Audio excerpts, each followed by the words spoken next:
Assalamualaikum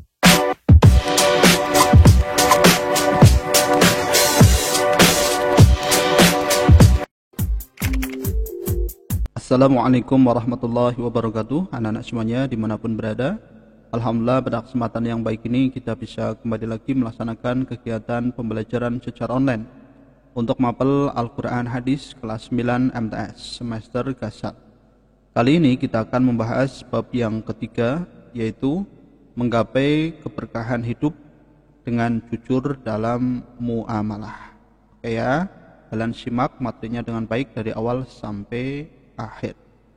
Baik anak-anak semuanya, sebelum kita mulai, kita berdoa dulu. Mudah-mudahan kita senantiasa dalam lindungan Allah Subhanahu wa taala, diberi kesehatan, semangat dan juga mendapatkan ilmu yang bermanfaat. Amin amin ya Allah ya rabbal alamin. Oke, kita langsung masuk ke materi. Kalian perhatikan dulu gambar berikut ini ya. Ini adalah gambar pasar apung.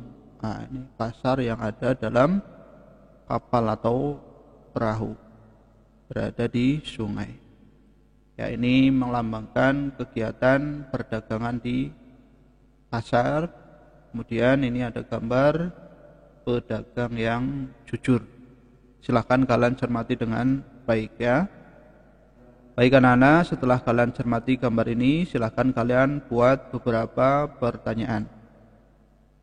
Kayak contohnya bagaimana cara berdagang yang jujur. Nah, itu salah satu contohnya. Baik, kita lanjutkan. Kalian perhatikan. Hasanah keilmuan, kita akan bahas hadis yang pertama. Ya, hadis riwayat Baihaqi dari Ibnu Abbas. Mari kita baca bersama. Bismillahirrahmanirrahim. An Ibni Abbas qala Rasulullah sallallahu alaihi wasallam, ya ma'syarat tujar innakum qad walaitum amran halakat fihil umamus salifatul mikyalu wal mizanu. Yang artinya adalah dari Ibnu Abbas radhiyallahu an berkata, Rasulullah sallallahu alaihi wasallam bersabda, wahai para pedagang, sesungguhnya kalian menguasai urusan yang telah menghancurkan umat terdahulu, yakni takaran dan timbangan. Oke, nanti kita akan bahas secara detail. Kita artikan dulu secara mufradat ya. Kalian perhatikan. Ini mufradat dari hadis di atas. Ya ma'syarat tujari, artinya adalah wahai para pedagang. Qad walaitum, sungguh kalian menguasai. Al-umamus salifatu, umat terdahulu ya. Al-mikyalu wal mizanu, artinya adalah takaran dan timbangan. Oke, ini adalah arti secara mufradan. Kalian cermati dengan baik. Nah, selanjutnya ini adalah isi kandungan hadis.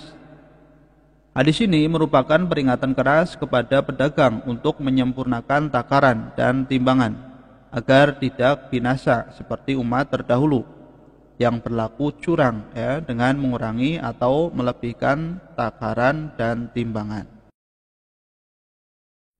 Jadi hadis ini adalah peringatan yang keras bagi para pedagang agar bersikap jujur ya. Jangan sampai terjadi seperti umat yang terdahulu, dihancurkan oleh Allah ya karena berlaku curang ya, mereka binasa. Baik anak-anak, perintah berlaku jujur dengan menyempurnakan takaran dan timbangan banyak kita jumpai dalam Al-Quran. Di antaranya Al-Quran surat Al-Isra ya, ayat 35. Dan sempurnakanlah takaran apabila kamu menakar, dan timbanglah dengan neraca yang benar. Itulah yang lebih utama dan lebih baik akibatnya ya. Jadi ini penting sekali bagi para pedagang ya, agar jujur dalam menimbang atau menakar barang dagangannya. dengan baik dan benar tentunya. Untuk selanjutnya adalah hadis yang kedua. Hadis riwayat Tirmidzi dari Hasan bin Ali radhiyallahu anhu. Mari kita baca bersama. Bismillahirrahmanirrahim. An Hasan ibn Ali qala hafiztu min Rasulillah sallallahu alaihi wasallam da ma yaribuka ila ma la yaribuka fa inna sidqa tuma'ninatun wa innal kadhiba ribatun. Yang artinya adalah dari Hasan bin Ali radhiyallahu anhu, aku menghafal dari Rasulullah sallallahu alaihi wasallam, tinggalkan yang meragukanmu kepada sesuatu yang tidak meragukanmu, karena kejujuran itu ketenangan dan dusta itu keraguan. Oke, nanti kita akan bahas secara detail. Diawali dari arti secara mufradat ya, kalian perhatikan. Da ma yaribuka, ini artinya adalah tinggalkan yang meragukanmu. Fa inna sidqa, karena kejujuran itu tuma'ninatun, ketenangan. Wa innal kadhiba ribatun, dan dusta itu keraguan. Oke anak-anak ya, ini adalah mufradat dari hadis di atas.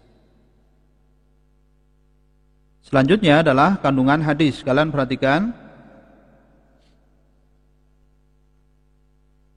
Hadis ini menjelaskan tentang perintah Rasulullah sallallahu alaihi wasallam untuk meninggalkan sesuatu yang membuat kita ragu-ragu menuju kepada sesuatu yang membawa kita kepada ketenangan. Kejujuran adalah hal yang membawa kita kepada ketenangan, sementara dusta, curang membawa kita kepada keraguan. Beberapa ulama menjelaskan tentang bentuk-bentuk kejujuran, meliputi kejujuran berucap, kejujuran berbuat, kejujuran bermuamalat, kejujuran dalam bertekad, kejujuran berniat, dan juga kejujuran dalam berjanji. Ya, ini penting sekali. Yang ketiga adalah konsep kejujuran dalam muamalah. Kejujuran merupakan tiang utama bagi manusia untuk menegakkan kebenaran dan keadilan di muka bumi. Jujur berarti kesesuaian antara hati, ucapan, dan tindakan yang ditampilkan. Allah Subhanahu wa taala memerintahkan manusia untuk jujur dan bergaul dengan orang-orang yang jujur agar kita terbiasa jujur. Dalam Al-Qur'an surat At-Taubah ayat 119 diterangkan. Mari kita baca bersama. Ya ayyuhalladzina amanu taqullaha wa kunu ma'as shadiqin. Yang artinya adalah, wahai orang-orang yang beriman, bertakwalah kepada Allah dan bersamalah kamu dengan orang-orang yang benar. Oke anak-anak ya, jadi dalam Al-Quran pun kita benar-benar diperintahkan ya agar menjadi orang yang jujur dan bergaul dengan orang yang jujur. Muamalah adalah aturan Allah untuk manusia, untuk bergaul dengan manusia lainnya dalam berinteraksi sosial. Ada dua aspek dalam muamalat, yaitu adabiyah dan madaniyah. Aspek adabiyah menyangkut adab atau akhlak, seperti kejujuran, toleransi, sopan santun, adab bertetangga, dan sebagainya. Sedangkan aspek madaniyah berhubungan dengan kebendaan seperti halal, haram, syubhat, kemadharatan, dan lainnya. Muamalat bertujuan untuk menciptakan hubungan yang harmonis antara sesama manusia, sehingga terwujudnya masyarakat yang rukun dan tentram. Ya, ini dalam bermuamalat kita hendaknya benar-benar menerapkan prinsip-prinsip kejujuran. Selanjutnya, jujur dalam muamalah dapat diartikan sebagai kesesuaian antara pikiran, ucapan, dan tindakan dalam berinteraksi sosial dengan sesama manusia. Contoh kejujuran dalam muamalah antara lain adalah: yang pertama, tidak menyebarkan berita yang belum jelas kebenarannya. Kemudian, siap menjadi saksi yang adil dan menyampaikan sesuatu fakta kebenaran. Yang ketiga, melapor pada RT atau RW saat menjadi warga di lingkungan baru.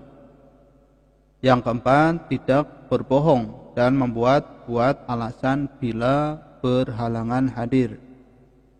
Kemudian, menjaga nama baik tetangga, apalagi sesama saudara muslim. Ya, ini adalah beberapa sikap jujur dalam bermuamalah dalam lingkungan masyarakat. Ya, jadi kita harus membiasakan sikap jujur dalam hal apapun.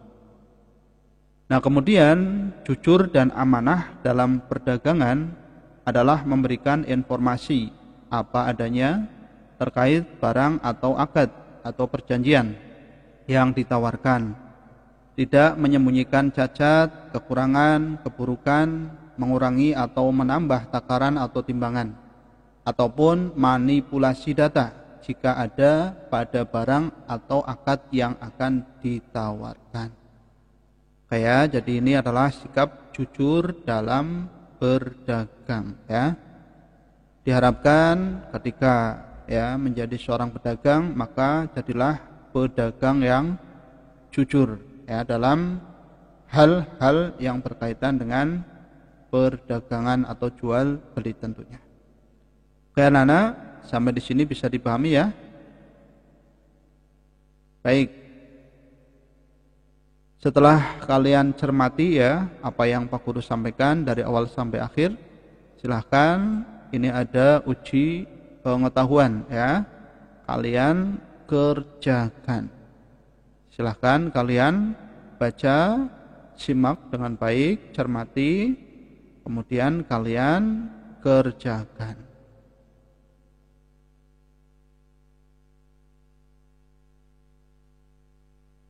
Oke anak-anak, kalian boleh hentikan videonya terlebih dahulu ya untuk membaca soalnya. Baik, mudah-mudahan dengan kalian mengerjakan soal itu nanti kalian bisa mengambil pelajaran. Nah, serta bisa memahami materi ini dengan lebih baik lagi. Terima kasih telah menyimak pembelajaran hari ini dari awal sampai akhir. Semoga apa yang Pak Guru sampaikan bisa bermanfaat. Apabila dalam penyampaian materi ini Pak Guru ada kesalahan, kekhilafan, dan kekurangan, mohon untuk bisa dimaafkan. Sekian dan terima kasih. Assalamualaikum warahmatullahi wabarakatuh.